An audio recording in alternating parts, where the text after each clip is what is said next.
तर नमस्कार मित्रांनो, आत्ताच रिसेंटली राजा शिवाजी या नावाचा मूवी थिएटरमध्ये रिलीज झाला आहे.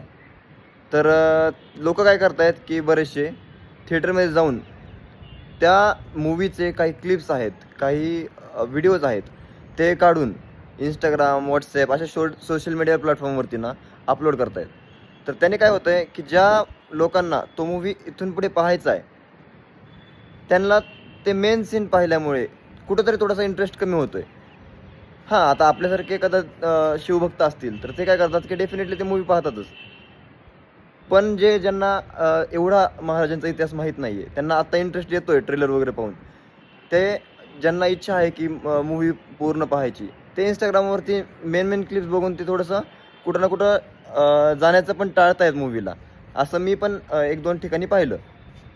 आणि त्याच्यामुळेच मला एवढंच सांगायचं आहे की तुम्ही जर खरे शिवभक्त असाल ना, तर तुम्ही थिएटरमध्ये जा, मूव्ही पहा, डबल पहा, 3 वेळेस, 4 वेळेस, 5 वेळेस काही पाहायचं तेवढं पहा.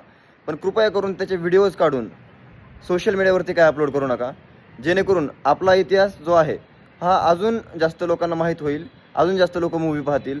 आणि रिसेंटली रितेश देशमुखांच्या सोशल मीडिया हँडलवरती पण त्यांचा एक असाच याच टॉपिकवरती व्हिडिओ आलेला होता. तर हे लोकं हेच गोष्ट करतायत. ह्याची मला खंत वाटते.